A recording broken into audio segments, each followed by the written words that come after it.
Okay, great. So it's my pleasure to introduce Tudor Padurariu. Sorry for the wrong affiliation because he is currently at the University of Bonn in Germany, and he will give a mini course of 4 lectures, BPS cohomology and quasi-BPS categories. Tudor, please. Yes, yeah, thank you for the introduction and thank you for the invitation and the opportunity to speak in the seminar. Yes, so I'll talk about these two constructions, BPS cohomology and quasi-BPS categories in 4 lectures. So let me start with a very rough plan for the first page of the presentation. So what I want to discuss is the following. We'll be starting with a stack X. So this stack may be smooth, but it may also be singular. We will not allow arbitrary stacks. So if they are singular, we'll have a certain measurement of how bad their singularities are, so that we can kind of still work with them in a somehow similar way as we work with smooth stacks. And here, let me just mention the examples I have in mind. So again, this will not be an arbitrary stack, as I'll be mentioning on the next page. The main examples are stacks of objects in an abelian category. For example, moduli of representations of a quiver or moduli of vector bundles on a curve. And as we know, sometimes the moduli spaces are too large. They are not quasi-compact, as happens with vector bundles on a curve. And then it is convenient to also consider open loci of such stacks. In this case, the moduli of semistable vector bundles on a curve. So other examples that will feature in the series of talks will be the moduli of Higgs bundles on a curve. Closely related is the moduli of semi-stable sheaves on a surface, which is also kind of a classical space considered in algebraic geometry. I should say that much of this theory was developed initially when studying sheaves on Calabi-Yau threefolds and their connection with normative invariants, with counts of curves on Calabi-Yau threefolds. But there are also some closely related stacks that are not exactly moduli of objects in an abelian category, but very closely related, such as G Higgs bundles, where G is now a reductive group, not necessarily type A. And now I will also say a few words about the moduli of local systems on a real surface and on a free manifold. So these are kind of the examples I have in mind. And when discussing theorems, I'll mostly focus on examples and I'll also sketch some proofs of the main theorems in particular examples. I will mostly be using quivers or Higgs bundles on a curve. Okay. Tudor, when you say kind of it's moduli of, and on the right of it, it's objects of some abelian or maybe exact category, not derived. So your categories moduli of objects you will consider, they will not be derived categories, or they will. I'll be considering moduli in abelian categories, okay, but okay. the stacks obtained will be derived. Yeah, and probably you will fix some discrete parameters, otherwise it will be stacks of infinite type, Yes, even yes. for Higgs. Okay. Mm-hmm. Yes, yes, yes. Yeah, so this is just the very rough plan. So these are kind of some of the spaces we're interested in. And what's the purpose of these notions mentioned in the title? When looking at a stack, one might consider, or when looking at any space of interest, one might consider certain linearizations. And a first linearization is the cohomology. So this, it may have, for example, if X is classifying stack of a reductive group, the usual singular cohomology is a polynomial ring. So the cohomology may be infinite dimensional. And the first goal will be to explain sort of natural decomposition of this possibly infinite dimensional space in finite dimensional pieces that we call BPS cohomology. So these are not sort of random finite dimensional vector spaces, but they have a connection to BPS, that stands for Bogomolny-Prasad-Sommerfeld invariants that are closely related to enumerative invariants on Calabi-Yau threefolds. So the goal will be to explain the definition of BPS, the goal in the first lecture, and first half of the lecture tomorrow is to explain what is this BPS cohomology and how we decompose cohomology of stacks in these finite dimensional pieces. And also a particular connection with enumerative geometry. And then the second goal is to look instead at the cohomology at the derived category of coherent sheaves on X. So singular cohomology is just one possible linearization. There are other kind of gadgets one associates to a space when one wants to study, such as K-theory, algebraic K-theory, or topological K-theory. And yet another such gadget is a category of coherent sheaves on X and various versions of it. And from this category, one can extract singular cohomology, or better, actually the mod 2 periodic version of singular cohomology via periodic cohomology, but also a K-theory. So the goal will be to explain what are these quasi-BPS categories that are kind of categorical versions of BPS cohomology. But I should be saying right away that kind of the results one proves in BPS cohomology are stronger than one can prove in categories. Basically, because in cohomology, we kind of have a purple sheaves and we can use this theory. Why cohomology are BPS and categories which categorify them are quasi-BPS? Yes, I'll explain this. This is, so this there will be no BPS categories, no? There are also some BPS categories, yes. So this will, it will be explained. So, yes, I mean, it's an important difference. So the idea is we would like to decompose again categories in sort of natural pieces as small as possible that generate the category of the stack using whole product or parabolic induction.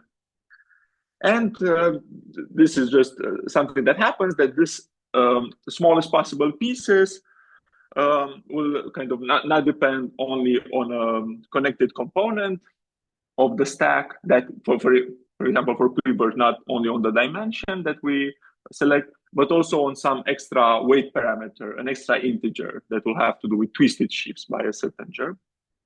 And in some cases, the categories that we consider that are kind of as small as possible will recover BPS cohomologies, and then we call them BPS categories. In other cases, they do not. But this will be explained when I discuss BPS categories. Oh, I'm not sure if I skip. Okay, so this is the goal. So now let me be slightly more precise. So all spaces considered in the talks will be over the complex numbers. And actually the main spaces that we look at are the so-called symmetric stacks with a good moduli space, curly X to straight X. So this good moduli space is a notion introduced by Alper. So it associates kind of a best possible approximation of a stack by an algebraic space, and it recovers the moduli spaces one first learns in algebraic geometry.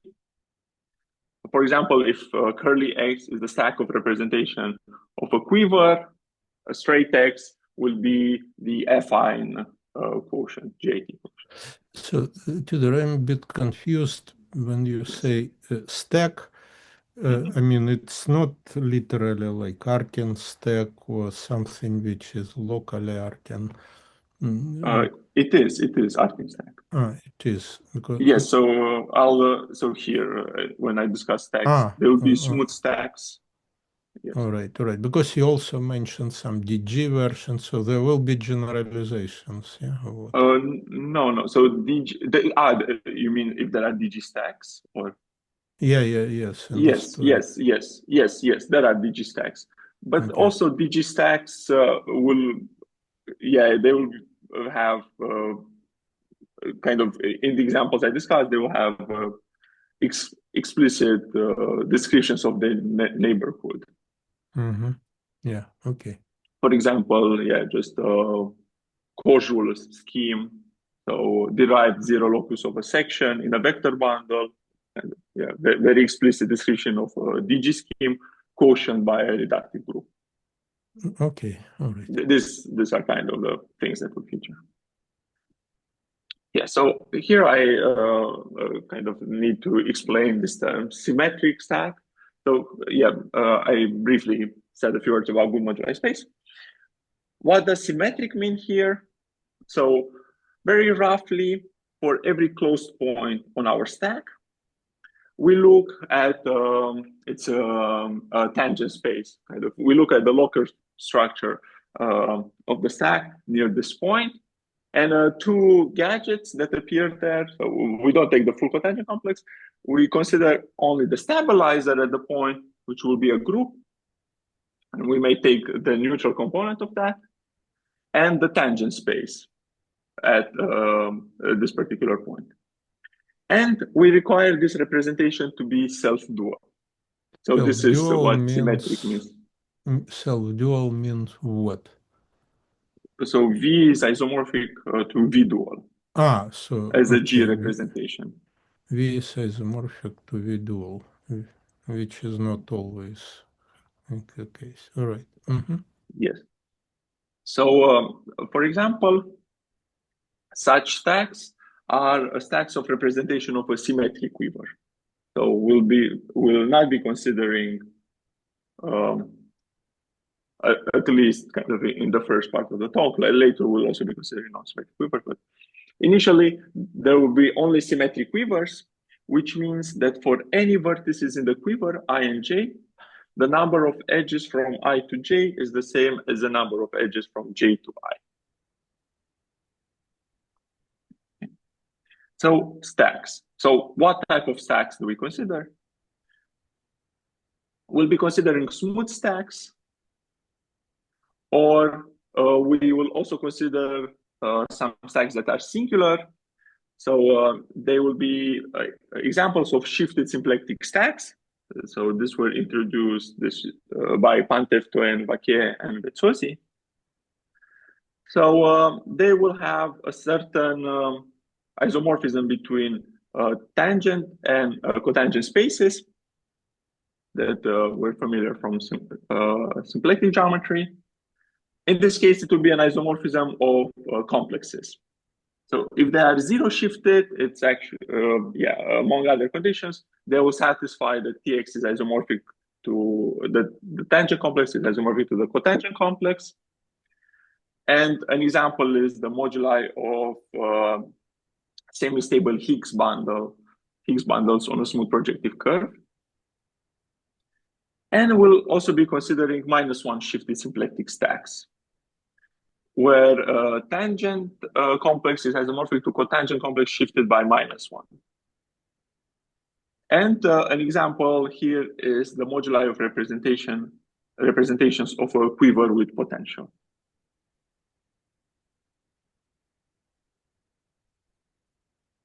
So these are the spaces we are considering.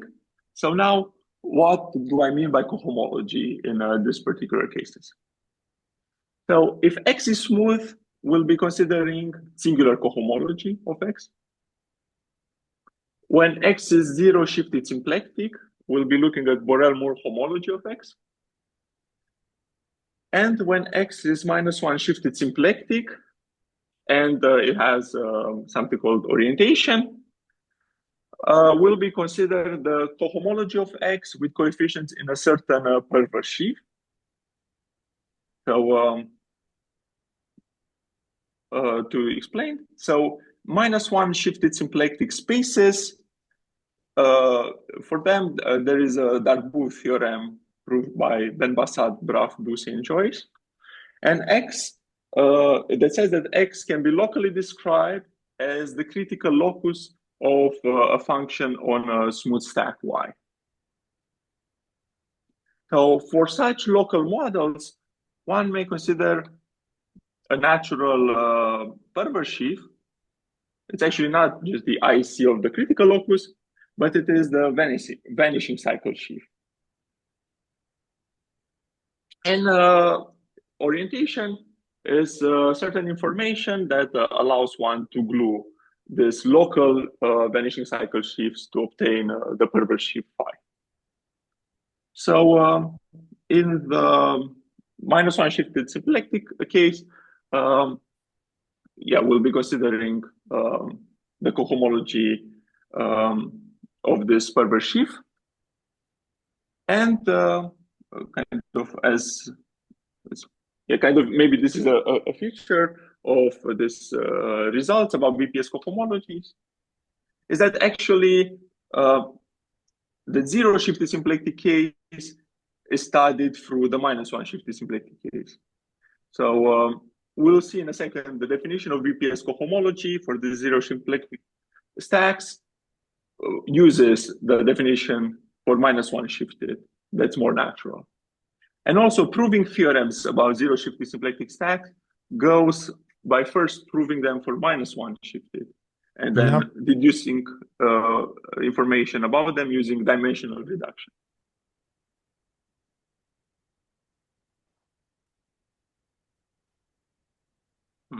Was there a question?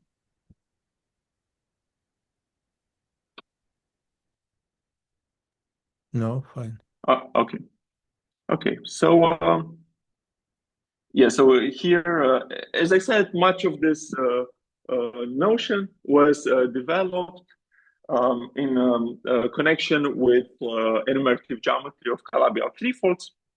So when X is the moduli of semistable sheaves on a smooth Calabi-Yau threefold Y, meaning that omega Y is trivial, and if there are no strictly semistable sheaves, then the total cohomology of this sheaf phi are finite dimensional spaces.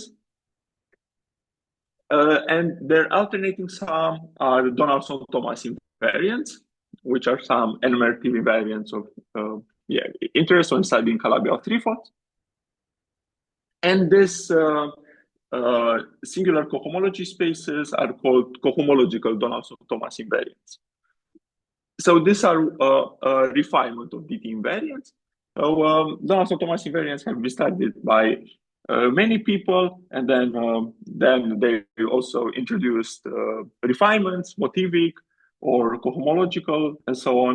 So here is just a list of some of the people that studied them. So Donaldson-Thomas,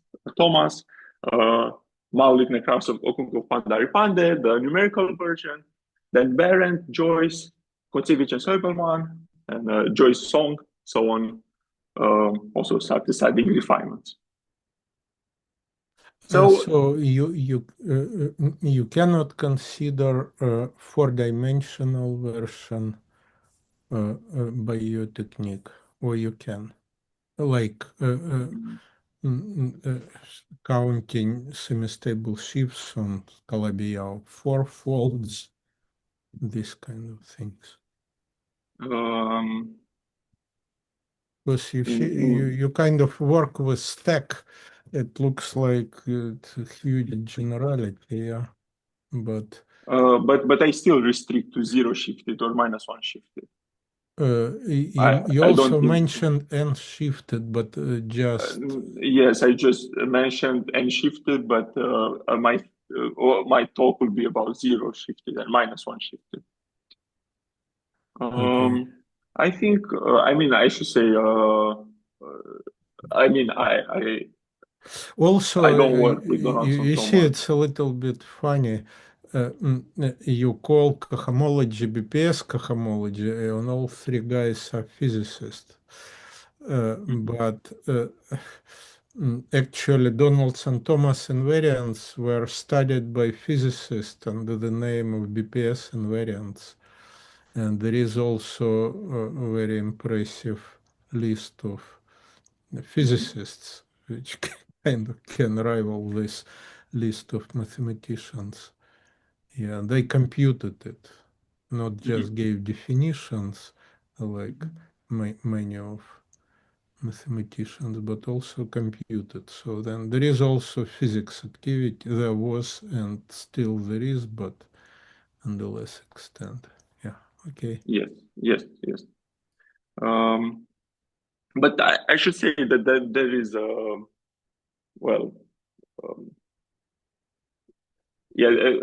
I think there are also expectations that there are refinements for DT4 invariants, and there is also a connection with this kind of perverse sheaves and this cohomological theory that I'm mentioning in my series of talks, but I'm not that familiar with it, and I think it's just starting to be studied. So I think there was this recent paper of Adil Khan and Kazuki Kinjo in Yunjun Park and Pavel Safronov last month discussed that. Yeah.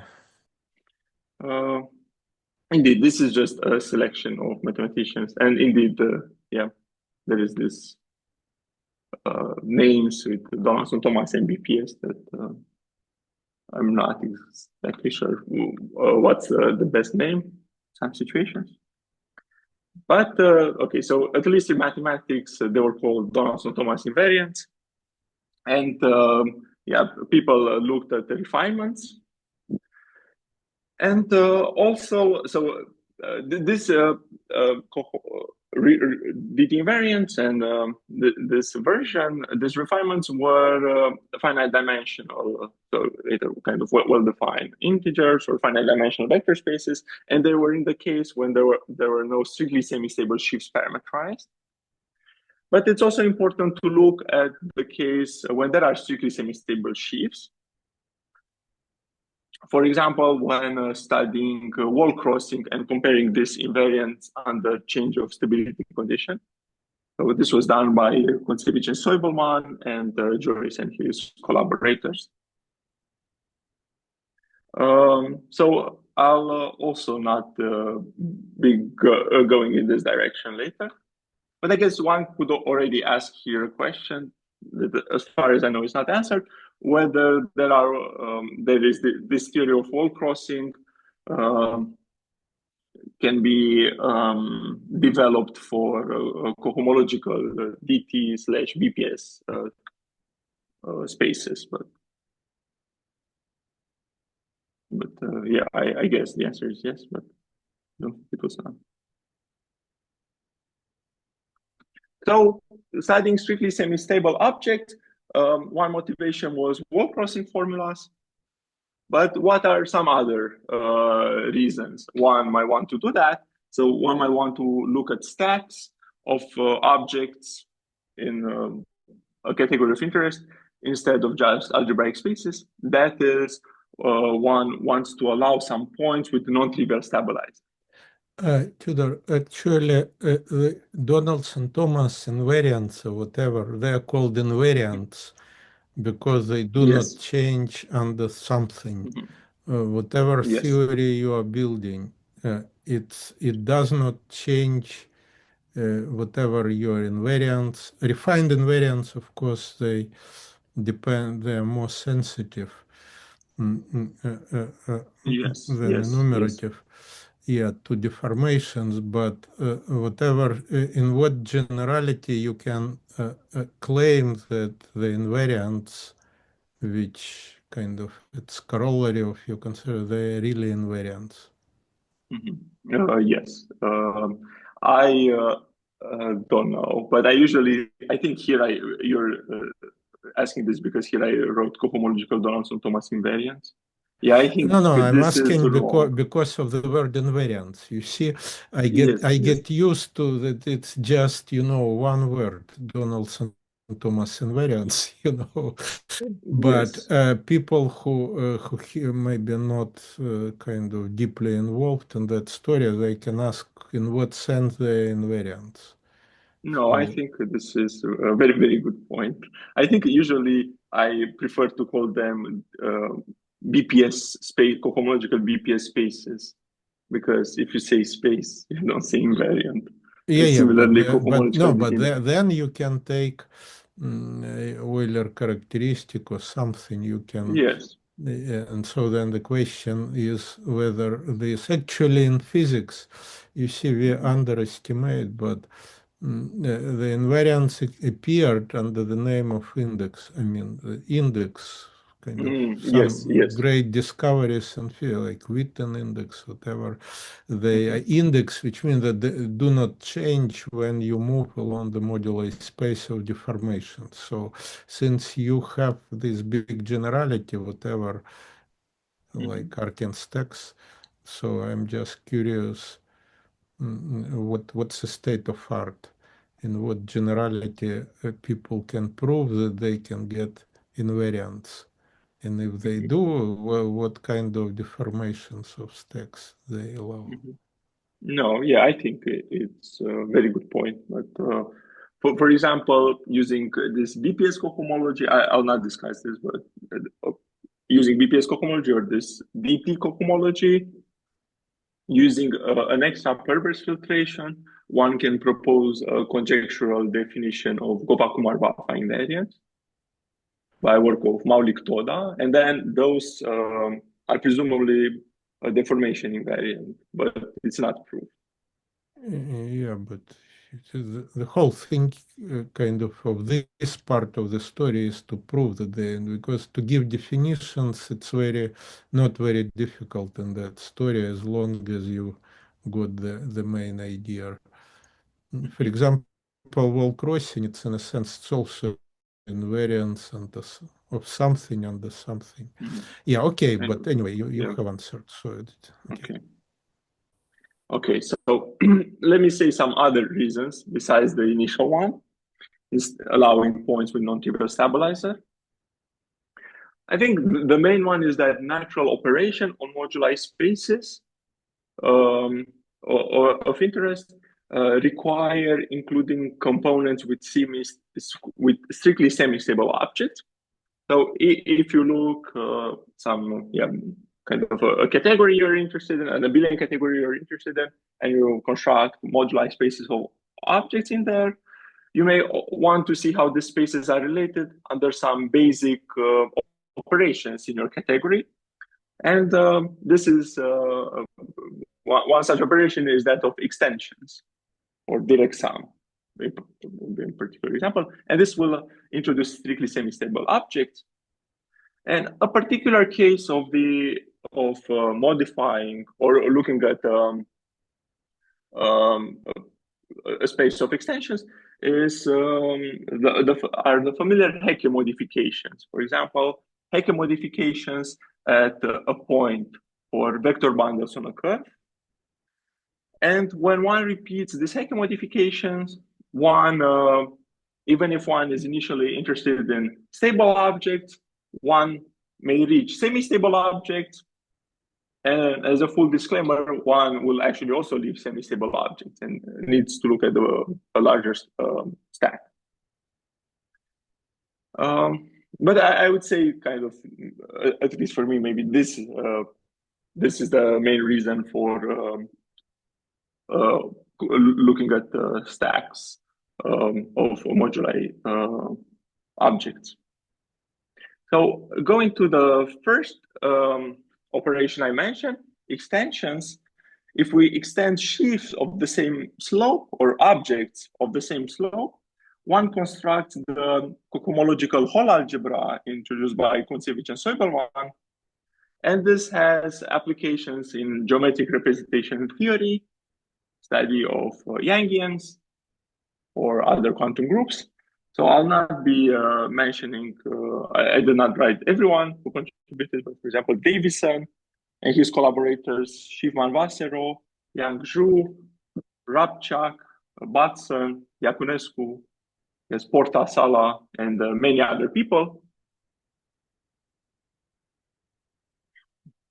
And lastly, some stacks of interest do not have non-trivial stability conditions.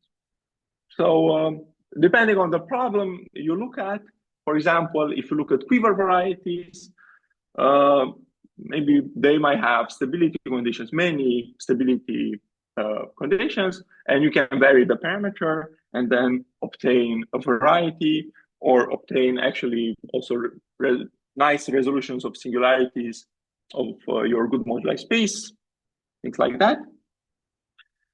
But this is not always the case, and it's not the case for some important spaces. For example, if one looks at the moduli of semistable Higgs bundles of degree 0, there is no other, or also semistable vector bundles on a curve of degree 0.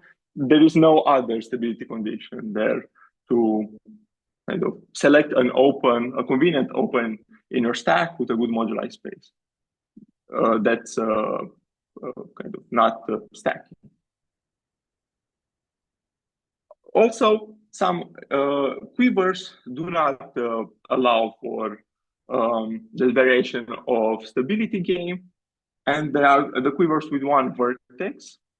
So they include the Jordan quiver that features in many examples in computation, but also quivers with one vertex and multiple loops. So sometimes in arguments involving quivers, one reaches this quivers with one vertex and one needs to analyze them.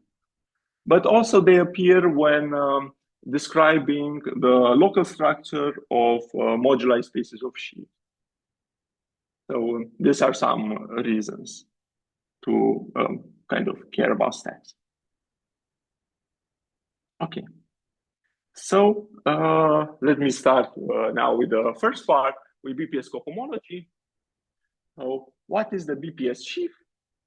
So we're considering a stack X with a good moduli space, straight X. And the BPS sheaf, in most cases, so there will be some degenerate cases when this does not happen, but yeah, for purposes of this talk, it will be the first non-zero perverse cohomology of the push forward along the good moduli space map pi of a certain sheaf F. So when the stack X is smooth, this sheaf is just the IC sheaf of the stack. So it's just the constant sheaf shifted in dimension of the stack.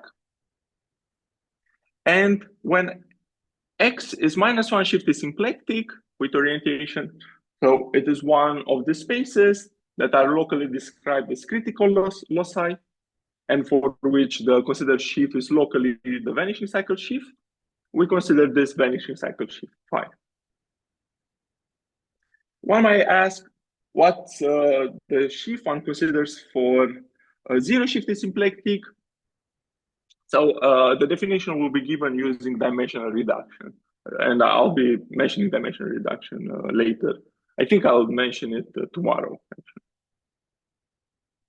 So the BPS sheaf, I'll denote it with curly letters, BPSX, as in purple. And H bullet BPSX is the total cohomology of the BPS sheaf. Okay. So now let me discuss a general form of what's called cohomological integrality. So I should be saying that this is kind of a general formulation, but in examples, we will kind of, explain all the terms and explicitly describe all the terms that appear here. So this cohomological integrality, the name integrality has to do with the fact that it was initially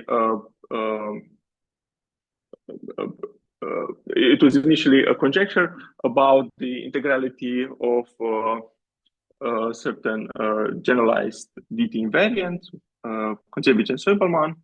So this was first formulated by Kontsevich-Soibelman. Then there are many people who contributed, like Efimov, I should say Meinhardt-Reinecke. So a proof for quivers with potential was given by Davis and Meinhardt, and proofs in other situations were given by other authors. So I'm mentioning a general version for this symmetric stacks with good moduli space. So roughly, what is this cohomological integrality? So it says that the cohomology of the stack X splits in terms of faces of X. So these faces of X are described in terms of connected components of the mapping stack from BGM into X, following Harper-Leisner and Bu, Harper-Leisner, Ibanez, Nunes, and Kincho.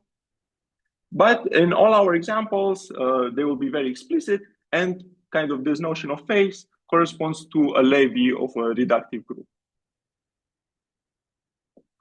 So for each, this alpha, this face, that will basically be a levy, we can associate a stack curly XL or X alpha in this notation with good moduli space straight X alpha. Then we consider the BPS cohomology of X alpha, which will be a finite dimensional graded vector space. And we tensor it with the cohomology of classifying space of a torus that corresponds to this face / levy. So this will be a polynomial algebra. And then we consider the WA invariants on this space. So WA will play the role of the value. So this is the general formulation. And let me just, I think slightly later I'll discuss explicit examples for quivers and Higgs magnus. But should you explain why it's called integrality? What is integral here? Yeah, so integrality refers to I think this conjecture for quivers with or for Calabi-Yau triples implied that certain invariants were integral. Okay, so for you, it's a sort of you need this isomorphism rather than corollary that something is integer. Yeah. Yes. Yeah. I think this is kind of the name that I guess following. Yeah, you see. No, it's a bit funny. No, I mean it's a bit funny because when it started, it was indeed question about integrality of something, but then next generation forget the origin. Okay, let me ask you before you change. So it's an isomorphism of what? Of graded vector spaces. Okay, all right. Now, another question, maybe it's better to ask later, but okay. This on the right-hand side, you have some space which is a module over cohomology of the torus. Yeah, actually with some invariance condition with respect to the finite group. So basically it's a sheaf over configuration space or collections of sheaves on the configuration space on the line. Well, or maybe even in a vector space, yeah. Because it's sort of a spectrum of symmetric algebra. So you see, I just returned from the conference, the Perimeter Institute, and they there were talks about factorization algebras and factorization categories, which actually also were in the example introduced in that paper by Maxim and myself. But is it in general, is there a general fact that, I don't know, cohomology of a stack, and you say which stack gives you, I don't know, factorization category? No, yeah, that's yeah. I would say it's not, as far as I know, but indeed, maybe the shape of this result would also suggest that it holds for -1 shifty symplectic. But as far as I know, it holds for 0 shifted symplectic. And kind of the map, a map to a base over which you see this factorization structure is given. You consider your 0 shifted symplectic stack and you take T star -1. So this, for example, for a quiver, pre-projective algebra of a quiver, this amounts to tripled quiver with potential. And then looking at the triple loops you add, and actually looking at the eigenvalues for these triple loops. And what happens is that if you look Sorry, eigenvalues of what? of the loops, you have these triple loops. Okay. So you have GLDI, yeah, and then you, if the eigenvalues are distinct, then the space is split as direct product. Okay.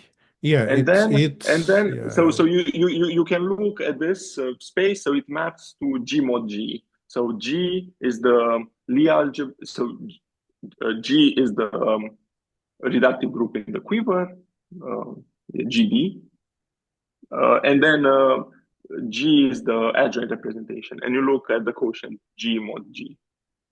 So it's the space of eigenvalues of all Yes, this. yes. And If they then are different, yeah. yes, and if they are not all equal, if they are not on a diagonal, the space is split, and they split kind of in a similar shape to here. So they will split depending on a levy. And I think maybe the heuristic for me, as far as I know, it's not a precise theorem, but maybe it will be made by some other people, is that, yeah, on this open complement of the diagonal, you have this contribution of all different partitions of D, and then you extend this sheaves over the diagonal, and then you need to put an extra piece at the end, which is this BPS cohomology, which will be supported only over the diagonal, or only over the locus where all these loops act by same scalar. Yeah, it looks very much similar to what people see in this factorization. And then we also see this in my work with Yukunobu for categories. Yes, then there should be, you see, having in mind, I mean, it's of course, maybe it's not the best place for a long discussion, but many applications to representation theory, like to vertex separator algebras, they kind of explicitly or implicitly, I mean, cohomological whole algebras to vertex separators to action on some cohomology moduli spaces. It is kind of, it has a hidden factorization structure inside. For example, Castello uses this factorization algebras in very general form to explain vertex algebras in some quantum field theories. And so then maybe there is a big general claim that there is a factorization category here, And maybe examples of vertex algebras, like, Dominique Joyce has an example of a vertex algebra, which already found applications actually to Yes, yes. 4D version. Wall crossing and yeah, 4D version To and 4D version. Yeah, Fano so parallel.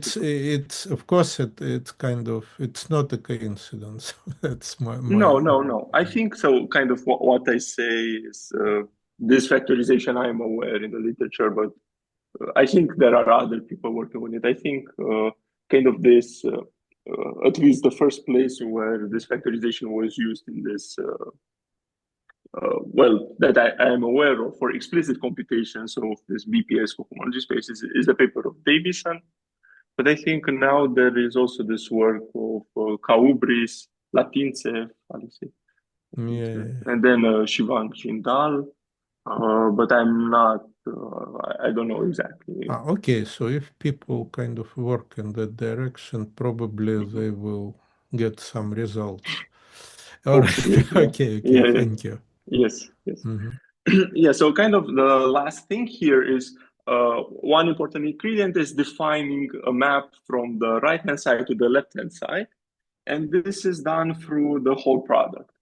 So one may convince themselves that it's actually not that hard to define such maps when the stack X is smooth, but it is more challenging for zero shifted or minus one shifted.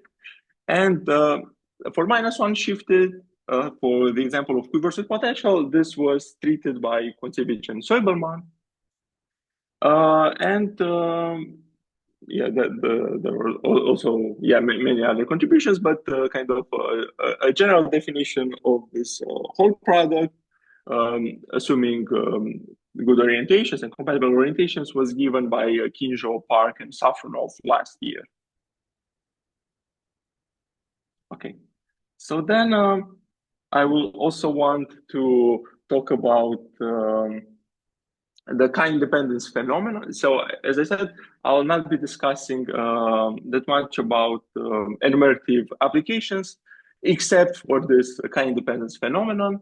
So here I'm quoting Toda. So I'll be discussing the conjecture he proposed. There are other conjectures in the literature. So this is related to conjecture about rationality, of invariant of Padurariu and Thomas, also related to phenomena of independence of degree for Katz polynomial of curve of Schiffmann, or also for Higgs bundles of Hausel. So kind of Toda's version goes as follows. So one considers a smooth complex Calabi-Yau threefold, and one looks at moduli of sheaves on the Calabi-Yau threefold supported on curves. So let's say that the curve has support beta, and that the sheaves parametrized have Euler characteristic chi. And they are semi-stable for a fixed stability condition.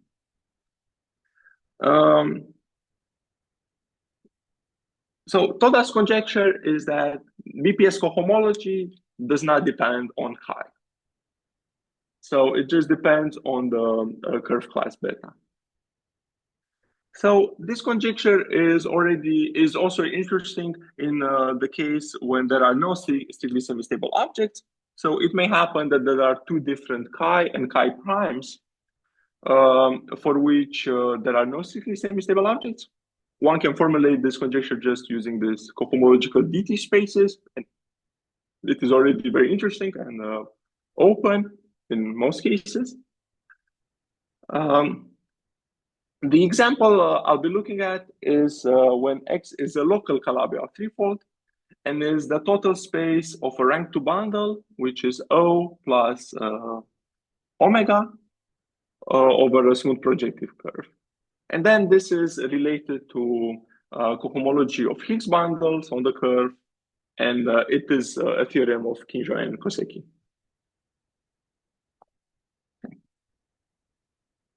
So in plain terms, this means what? If you consider stack of Higgs bundles and you fix what?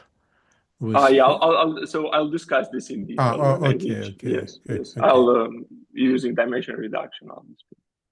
Yeah, so then I'll also want, maybe I'll go a little, yeah, I think kind of this introduction and introducing the main terms was longer than expected. But yeah, so then this kind of, here, this total conjecture, this will be discussed tomorrow. And then we, in the third and fourth lecture, we'll look at quasi-BPS categories. So these are categorical versions of cohomological DT or BPS invariants. So what are the linearization, quote unquote, that we consider in this case? So if X is a smooth stack, we'll be considering the derived category of coherent sheaves on X. Alternatively, the category of perfect complexes on X. When X is zero shifted symplectic, we will look at BB of X, which in this case is not the same as perfect complexes on X. And when X is -1 shifted symplectic, the problem is harder. When the space can be described globally as the critical locus of a function on a smooth space, we will be using the category of matrix factorizations of F on Y. And I'll be mentioning the definition on the beginning of the third lecture. And sometimes this is denoted decret X, sort of critical category of X. That is, it's a replacement of BBCO of X, analogous to replacing singular cohomology or Borel-Moore homology of X by cohomology of vanishing cycles. And there is a general case that given orientation, there should be a gluing, or one might ask whether there exists a gluing of these matrix factorization categories. And great progress in this direction was achieved by Ignon, Holstein, and Robalo this year. So whereas for BPS cohomology, we have perverse sheaves to work with, and the BPS sheaf is defined as a certain perverse cohomology of a complex of constructible sheaves. These techniques are not available for categories. Then the construction of these building blocks called quasi-BPS categories will be different, as I'll explain in the third lecture, and will be related to window categories. Yes, so yeah, maybe, so here I'm mentioning, so kind of the shape of the theorem of this cohomological integrality now will be certain semi-orthogonal decompositions of the relevant categories one studies. So that is of derived category of coherent sheaves on X, or this matrix factorization categories in whole products of quasi-BPS categories. And then in the last lecture, in the second half of the fourth lecture, I'll be discussing a categorical version of chi-independence. So the expectation here is that there are derived equivalences between these quasi-BPS categories. Of course, quasi-BPS categories are actually not defined right now in the generality we would like. So they are not defined for general moduli of sheaves, even supported on curves in the general Calabi-Yau threefold. They are defined mostly using dimensional reduction. That is, we know what the definition should be for total spaces of canonical divisor over a surface S. But this is because we know that there should be a phenomenon called dimension reduction. But in any case, we can still define them in some cases of interest, and we can formulate conjectures and provide evidence towards them. So here I'm just mentioning one particular case of this conjecture, but there will be way more general ones. For example, a derived equivalence between the categories of coherent sheaves on semi-stable rank R Higgs bundles of degree D and D prime when the degrees are co-prime to R. So this will be kind of a first version of Chi independence, but we will also see kind of more refined ones. Okay.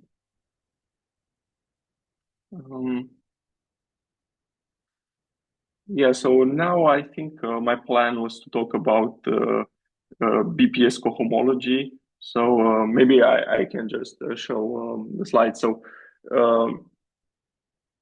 I think given that there are 4 minutes today, it's maybe best to resume with this tomorrow.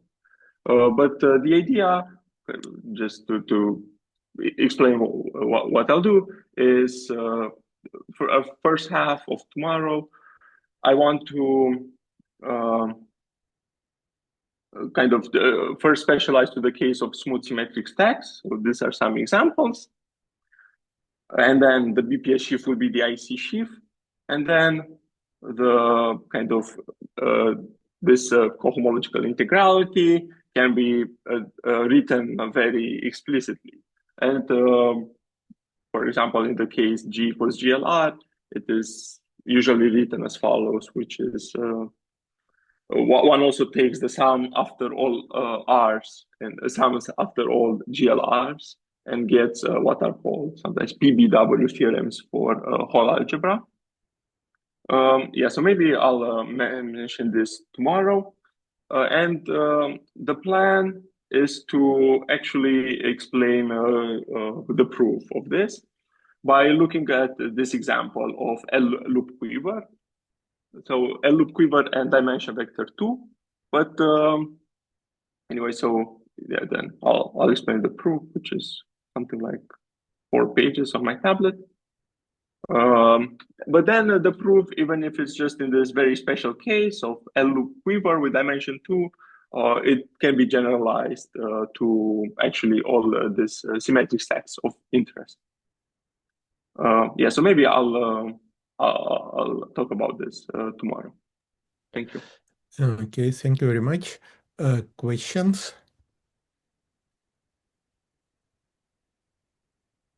Okay, people like your talk. Yeah, I have a question. Kind of, you see, you started with some good stack, and your theory will be defined for kind of not for a particular category, but rather it will depend on the properties of a stack, if I understand correctly. So it should be like you and other people trying to develop the whole theory just based on the properties of a stack. So, but your stacks are of algebra geometric origin, like coherent sheaves and so on. But there are, you know, at least there is at least one symplectic topologist, and if you replace coherent sheaves by something like Fukaya category, so can you will you have some interesting invariants for symplectic topologists?